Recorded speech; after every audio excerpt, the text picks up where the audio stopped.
नमस्कार, मैं हूं राज और आप देख रहे हैं प्योर पॉलिटिक्स। बांग्लादेश में जिस तरह से चीजें आगे बढ़ रही हैं वो ये बता रही हैं कि वहां जो जिहादी हैं, जो रेडिकल इस्लामिस्ट हैं, वो इस जुगाड़ में लगे हुए हैं कि अभी फरवरी में जो चुनाव हो उसमें सत्ता उनके हाथ से ना निकले। और ये जो बीएनपी के जो एक्टिंग चेयरमैन हैं, खालिदा जिया के बेटे तारिक रहमान, वो उनको अपने शिकंजा में कसने की पूरी तैयारी कर रहे हैं और इससे वहां के हिंदुओं में, वहां की माइनॉरिटीज में बड़ा खौफ है। अब देखिए, शनिवार को तारिक रहमान ढाका यूनिवर्सिटी जाते हैं और आपको पता है वो किसको श्रद्धांजलि देते हैं? वो जो शरीफ उस्मान हादी, वो जो स्टूडेंट लीडर था, छात्र नेता था, जिसने भारत के 7 पूर्वोत्तर के राज्यों को ग्रेटर बांग्लादेश के मैप में शामिल किया था। आपको याद है ना? वही हादी जो भारत की जमीन पे गंदी नजर रखता था और भारत के पूर्वोत्तर के 7 राज्यों को उसने ग्रेटर बांग्लादेश के मैप में शामिल किया था। और आगे चल करके 2 अननोन गनमैन ने जिस तरह से उसकी हत्या कर दी, उसी जिहादी और आतंकी मोहम्मद हादी के ग्रेव पर, कब्र पर ये तारिक रहमान गए और वहां श्रद्धांजलि दी। अब इसको देख करके वहां के जो हिंदू हैं वो और भी डर गए हैं। कह रहे भाई, ये तो वही आदमी है, हम लोग ये उम्मीद लगा रहे थे कि शायद ये बांग्लादेश में अगर फरवरी में जो चुनाव होने वाले हैं, अगर वो उसमें जीत जाता है तो शायद वो हमारी सुनेगा और जो माइनॉरिटीज वहां पे हैं, खास करके जो हिंदू हैं, उनकी जान माल की सुरक्षा करेगा। लेकिन वो जिस तरह का व्यवहार कर रहा है उससे तो ऐसा लग रहा है कि भाई वो बिल्कुल जिहादियों की गोद में बैठने को तैयार है। और देखिए, पूरी साजिश लग रही है कि जितने जिहादी हैं वो तारिक रहमान के लिए वो प्लेटफॉर्म बना रहे हैं। और तारिक रहमान ने, देखिए, 2 दशक से ज्यादा वक्त से ये बांग्लादेश से बाहर थे, करीब 17 साल वो बाहर थे और अभी वो तुरंत लौट करके आए हैं और उनका नाम वोटर के रूप में दर्ज भी करा लिया गया है। बिल्कुल त्वरित कार्रवाई हुई है और जिस तरह से उनको वहां पे वेलकम मिल रहा है, जो एजेंसीज हैं, गवर्नमेंट की जो एजेंसीज हैं, वो जिस तरह से उनको वेलकम कर रही हैं और उनको सारी सुविधाएं मिल रही हैं, जिस तरह से उनका नाम वोटर लिस्ट में दर्ज हो गया, उसको देखते हुए ये सवाल उठ रहे हैं कि भाई क्या ये सब कुछ प्रायोजित है? क्या वहां के जो आतंकी हैं, वहां के जो जिहादी हैं, उन लोगों ने मन बना लिया है कि फरवरी के चुनाव में बीएनपी को बहुमत दिलवाई जाएगी बाय हुक और बाय क्रुक किसी तरह से, और एक तारिक रहमान के हाथ में सत्ता आएगी? अगर ऐसा है तो फिर तो चीजें वहां बदलने वाली नहीं है, क्योंकि मोहम्मद हादी, ये जो हादी था, इनकलाब मोर्चा का जो लीडर था, जिसने वो ग्रेटर बांग्लादेश का मैप बनाया था और जिसको अननोन गनमैन ने ठोक दिया, उसकी कब्र पे जाकर के ये श्रद्धांजलि देता है। मतलब ये भी उन्हीं जिहादियों के पक्ष में बोलेगा, उन्हीं जिहादियों के इशारे पर नाचेगा। तो बांग्लादेश में इस वक्त ये माहौल बना हुआ है। वहां के हिंदू बड़े परेशान हैं, वहां के माइनॉरिटीज बड़े परेशान हैं कि भाई करें तो क्या करें। अब देखिए, ये जो अवामी लीग है शेख हसीना की, शेख हसीना तो भारत में है, लेकिन उनकी पार्टी जो है, और उनकी पार्टी को तो वहां चुनाव में लड़ने से अयोग्य घोषित कर दिया, बाहर कर दिया। तो अवामी लीग ने भी ये कहा है कि भाई जिस तरह से तारिक रहमान को वहां लोग ये सारी सुविधाएं दे रहे हैं, एजेंसीज उनको वैसी सुविधाएं दे रही हैं, तो उससे तो ऐसा लग रहा है कि कुछ ना कुछ गड़बड़ जरूर है। ये फ्री एंड फेयर इलेक्शंस तो नहीं होने जा रहे हैं, क्योंकि वहां जो लोग हैं उन लोगों ने मन बना लिया है, जो जिहादी आतंकी जो गठबंधन है उसने मन बना लिया है कि तारिक रहमान को ही सत्ता सौंपी जाएगी। तो अवामी लीग ने इस पर बड़ा सवाल उठाया है। और आप ये देखिए, वहां पे बांग्लादेश में एक चीज ये हुई है कि जिस तरह से हिंदुओं को टारगेट किया गया है ना वहां पे, तो हिंदू अब अपने आप को संगठित कर रहे हैं और ये एक अच्छी बात है। ये हिंदुओं को वहां समझना पड़ेगा कि जब तक वो संगठित नहीं रहेंगे उनकी बात कोई नहीं करेगा। तो अभी वहां पे हो क्या रहा है कि हिंदुओं के खिलाफ ये जो हिंसा हुई है, उसके बाद इन लोगों ने मिलकर के अपनी एक पॉलिटिकल पार्टी बनाई है। जी, एक पॉलिटिकल पार्टी बनाई है जिसका नाम रखा है बांग्लादेश माइनॉरिटी जनता पार्टी, BMJP। और इसमें मूल रूप से हिंदू और जो दूसरे अल्पसंख्यक हैं उनके हितों का ख्याल रखा जाएगा और एक तरह से उनकी ताकत को एकजुट करके पॉलिटिकली वो जितनी ज्यादा सीटें जीत सकें वो जीतने की कोशिश करेंगे। अब ये जो BMJP जो नई पार्टी बनी है, उसका ये कहना है कि वो 300 में से कम 91 सीटों पे चुनाव लड़ेगी, जो जातीय परिषद है, मतलब वहां की जो नेशनल पार्लियामेंट है, और इनको ये उम्मीद है कि कम से कम 40-45 सीट तो ये जीत ही जाएंगे। देखिए 40-45 सीट अगर वो जीत जाते हैं तो एक बड़ी अच्छी शुरुआत होगी, ये कोई छोटी संख्या नहीं है। और उनके जो प्रेसिडेंट हैं उनका नाम है सुकृति कुमार मंडल। उनका ये कहना है कि भाई हमने ऐसे कॉन्स्टिट्यूएंसीज को आइडेंटिफाई किया है जहाँ पे जो माइनॉरिटीज हैं, खास करके जो हिंदू वोट बैंक है, वो 20 से 60% तक है। ऐसी जगहों पे, ऐसे कॉन्स्टिट्यूएंसीज में हम चुनाव लड़ेंगे। और देखिए तरीका बिल्कुल सही है, जब तक आप पॉलिटिकली यूनाइट नहीं होंगे तब तक आपका कुछ नहीं हो सकता। वहाँ हिंदुओं की आबादी लगभग 2 से 2.5 करोड़ है, कम आबादी नहीं है। तो आप मान के चलिए कि बांग्लादेश में ये जब हिंदू संगठित होंगे, सारे अल्पसंख्यक संगठित होंगे। अच्छा, एक बात उन्होंने और बड़ी अच्छी कही, उन्होंने कहा कि भाई हम टाई अप के लिए भी तैयार हैं जो मेन स्ट्रीम पार्टीज हैं। अवामी लीग तो बाहर ही है, लेकिन अब ये जो बीएनपी है तारिक रहमान की, या जो जमात इस्लामी है, उनका कहना है कि हम इनके साथ भी गठजोड़ कर सकते हैं। और वो क्यों कह रहे हैं? देखिए उनके लिए सबसे बड़ी चिंता है अपने जान माल की हिफाजत करना।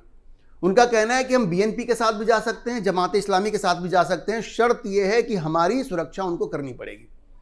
और इतना बड़ा अगर वोट बैंक है और अगर इनका गठबंधन होता है तो निश्चित रूप से ये जो हिंसा हो रही है वो अभी के लिए तो रुक जाएगा। और अगर हिंदू संगठित हो गए तो फिर आगे चल करके वो एक बड़ी ताकत के रूप में बांग्लादेश में उभर सकते हैं। तो ये एक बड़ी अच्छी कोशिश है, प्रयास है जो वहां के हिंदू और अल्पसंख्यक जो हैं वो मिल करके उन्होंने किया है इस बार। अच्छा देखिए, फरवरी 2026 में ये जो आम चुनाव वहां पे होने वाले हैं, उससे पहले ये जो मोहम्मद यूनुस है ना, जो वहां का अवैध शासक है, उसकी अंतरिम सरकार लड़खड़ाती हुई नजर आ रही है, क्योंकि ये यूनुस की कैबिनेट से इस्तीफों का दौर शुरू हो गया है। अब अभी कुछ दिनों पहले मोहम्मद यूनुस को झटका तब लगा जब गृह मामलों से जुड़े राज्य मंत्री स्तर के अधिकारी खोदा बख्श चौधरी ने अपने पद से इस्तीफा दे दिया। अब जो नोटिफिकेशन सरकार की तरफ से आया तो राष्ट्रपति ने उनका इस्तीफा स्वीकार कर लिया। देखिए इस्तीफा कोई राजनीतिक नहीं है, बल्कि वहां के जो कट्टरपंथी हैं वो दबाव बना रहे थे कि भाई इसको आप हटाओ। और कट्टरपंथियों के दबाव में जिस तरह से इनको इस्तीफा देना पड़ा है, यूनुस नहीं चाह रहे थे। तो आप समझिए यूनुस की पकड़ ढीली होती जा रही है और उनको जो कट्टरपंथी कह रहे हैं वो मानना पड़ रहा है। और खास करके जो उस्मान हादी की जो हत्या हुई है, ये जो इनकलाब पार्टी का जो नेता था और जो ग्रेटर बांग्लादेश का जो मैप बनाया था उसने, जिसमें कि 7 पूर्वोत्तर के राज्य थे, तो उसकी हत्या के बाद मोहम्मद यूनुस के खिलाफ आक्रोश लगातार बढ़ता जा रहा है। अब देखिए, इससे पहले 3 अधिकारियों के इस्तीफे पहले ही हो चुके हैं और ये दबाव सिर्फ सलाहकारों के इस्तीफे तक ही सीमित नहीं है। अब बांग्लादेश नेशनलिस्ट पार्टी ने हाल के हफ्तों में खुले तौर पर ये जो बांग्लादेश के जो राष्ट्रीय सुरक्षा सलाहकार हैं उनके इस्तीफे की मांग की है। और जिससे पता चल रहा है कि ये जो अंतरिम सरकार जो है वो कितनी कमजोर होती जा रही है। अब जो 3 नेताओं का मैंने नाम बताया आपको जो पहले ही इस्तीफा दे चुके हैं, उनमें तो एक नाहिद इस्लाम थे जिन्होंने 2025 की शुरुआत में सलाहकार परिषद छोड़ी थी।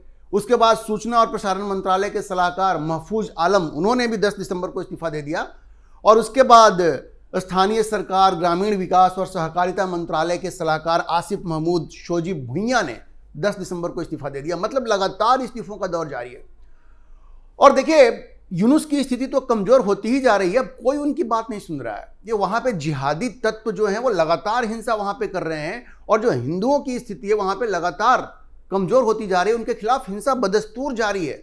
एक और व्यक्ति की अभी हत्या हो गई है और एक्सटोर्शन के मामले में, रंगदारी मांगने के मामले में राजबारी जो वहां पे एक जगह है, वहां पे एक हिंदू व्यक्ति की हत्या हो गई है। और जिसकी हत्या हुई उसकी पहचान हुई है अमृत मंडल, उसका नाम है, उसको सम्राट भी उसको लोग कहते थे। तो इस तरह से खुल करके वहां पे हिंदुओं की हत्या हो रही है, उसमें कोई कमी नहीं आ रही है। और देखिए हिंदुओं के खिलाफ वहां हिंसा इस तरह से जारी है कि क्रिसमस के दिन शेख हसीना ने भी एक स्टेटमेंट जारी करके इस पर बहुत ही गहरा रोष व्यक्त किया है और यूनुस की सरकार पे आरोप लगाया है कि वो बिल्कुल हिंदुओं के खिलाफ हो रही हिंसा को रोक नहीं पा रहे हैं और एक तरह से वो इसके लिए जिम्मेदार हैं, क्योंकि उन्होंने जिस तरह से गैर कानूनी तरीके से वहां सत्ता अपने हाथ में ली और उसके बाद वो वहां की माइनॉरिटीज के खिलाफ हो रही हिंसा को बिल्कुल रोक नहीं पा रहे हैं। देखिए यूनुस सरकार की स्थिति इसलिए भी खराब है, खास करके मोहम्मद यूनुस की, जब उनकी जान पे खतरा आया, और ये फैक्ट है, लोग उनको ढूंढ रहे हैं वहां पे और उनकी जान खतरे में है। और जब मोहम्मद यूनुस को यह महसूस हुआ कि उसका खेल खत्म होने वाला है, तो सर्जियो गोर से उन्होंने फोन पे बातचीत की। ये सर्जियो गोर वही हैं जिनको अमेरिका ने भारत में राजदूत नियुक्त किया है। अभी उन्होंने प्रभार लिया नहीं है, लेकिन प्रभार वो ले लेंगे। सर्जियो गोर भारत के अलावा जो दक्षिण एशिया के जो दूसरे देश हैं, जिनमें कि बांग्लादेश भी है, पाकिस्तान भी है, उसको भी वो देखेंगे। तो उनसे फोन पे बात करके जान की भीख मांगी, कहा भाई किसी तरह से हमारी जान बचाओ। ट्रंप ने साफ साफ मना कर दिया कि भाई ये सब तुम्हारा काम है, तुम देख लो। ट्रंप ने बिल्कुल मदद करने से इनकार कर दिया है। और आपको पता है उसके बाद ये मोहम्मद यूनुस जो है वो प्रधानमंत्री मोदी की शरण में आ गया। उसके फाइनेंस एडवाइजर का ये कहना है कि अब यूनुस ये नहीं चाहते कि भारत के साथ तलखी बढ़े, भारत के साथ अच्छे रिश्ते चाहते हैं वो। और उन्होंने कहा कि खुद यूनुस प्रधानमंत्री मोदी के साथ, भारत के साथ रिश्तों को सुधारने में लगे हुए हैं, प्रयास कर रहे हैं। तो आप समझिए यूनुस की स्थिति बिल्कुल वहां खराब होती जा रही है। और इस बीच बहुत सारे अमेरिकी सांसदों ने मोहम्मद यूनुस को चिट्ठी लिखी है और ये कहा है कि भाई जिस तरह से आपने अवामी लीग को इस चुनाव से बाहर कर दिया है, तो ये तो लोकतंत्र के हक में नहीं है, ये लोकतंत्र के इंटरेस्ट में नहीं है। और आप समझिए कि यूनुस के ऊपर ये दबाव बढ़ता जा रहा है कि आपने जिस तरह से अवैध तरीके से सत्ता हथियाया है और जिस तरह से आपने अवामी लीग को बाहर किया है, तो ये किसी भी तरह से आपको क्रेडिबल नहीं दिखा रहा है। तो यूनुस चारों तरफ से घिर चुके हैं। और जैसा मैंने आपको पहले भी बताया है कि ये जो एनसीपी है, छात्रों का जो संगठन है, ये वो छात्र हैं जिन्होंने की सड़कों पे हिंसा की थी और शेख हसीना को वहां से भागने पर मजबूर किया था। उन छात्रों ने तो यूनुस के साथ छोड़ ही दिया है और अब उनको कह रहे हैं कि भाई हम तुमको भी नहीं छोड़ेंगे, या तो तुम देश छोड़ के भाग जाओ। तो ये यूनुस कभी भी भाग सकता है। और उस्मान हादी के भाई ने तो साफ साफ कहा है कि उस्मान हादी की हत्या खुद यूनुस ने करवाई है, क्योंकि वो चाहता है कि फरवरी में 12 फरवरी को जो चुनाव होने वाले हैं उसको टाल दिया जाए ताकि उसकी सत्ता बरकरार रहे। और ये कहा है उस्मान हादी के भाई ने कि हम तुमको छोड़ने वाले नहीं है। तो यूनुस पूरी तरह से चारों तरफ से घिरते जा रहे हैं और उनको अपनी जान का डर हो गया। जैसा मैंने आपको कहा, ट्रंप से उन्होंने जान की भीख मांगी, ट्रंप ने मना कर दिया। फिर अब प्रधानमंत्री मोदी से उन्होंने हाथ जोड़ करके विनती की है कि किसी तरह से हमारी जान बचाओ। प्रधानमंत्री मोदी कभी माफ करेंगे क्या? क्योंकि जिस तरह से इन लोगों ने शेख हसीना को मौत की सजा सुनाई है, भारत ने बड़ा स्पष्ट कह दिया है कि ये सही रास्ते पे आप नहीं जा रहे हो, हम तो शेख हसीना के साथ खड़े हैं। तो आप समझिए कि यूनुस के बचने के सारे रास्ते बंद होते जा रहे हैं। और खबर यह भी है कि जो आर्मी है वो भी यूनुस को लेकर के अब बहुत पॉजिटिव नहीं है, बहुत ही नाराज चल रही है आर्मी वहां की। तो यूनुस के साथ कुछ भी कभी भी हो सकता है और यूनुस को यह सब कुछ मालूम है। इसलिए खबर यह आ रही है कि वो कभी भी बांग्लादेश छोड़ के भाग भी सकता है।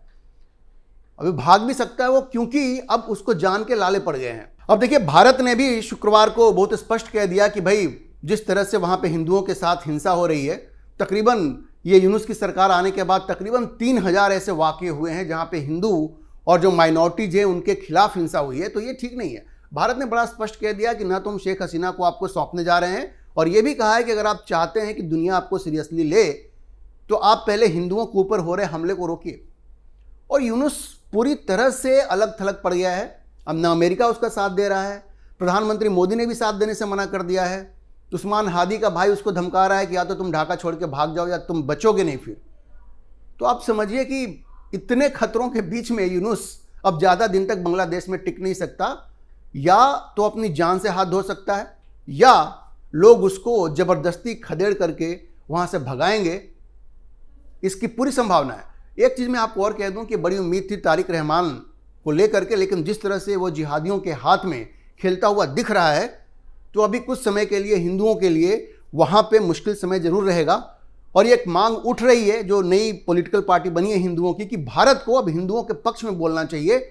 तो आप उम्मीद कर सकते हैं कि प्रधानमंत्री मोदी निश्चित रूप से उनको निराश नहीं करेंगे, बल्कि हिंदुओं के हितों की बात करेंगे और हिंदुओं के हितों की रक्षा वहां पे होगी। अभी के लिए इतना ही। हम इस खबर पर नजर बनाए रखेंगे और आपको अपडेट करते रहेंगे। इस विषय पर आप क्या सोचते हैं, अपनी राय कमेंट बॉक्स में जरूर लिखें। और अगर आपको वीडियो पसंद आया हो तो आप इसे लाइक करें, शेयर करें और हमारे चैनल को सब्सक्राइब जरूर करें।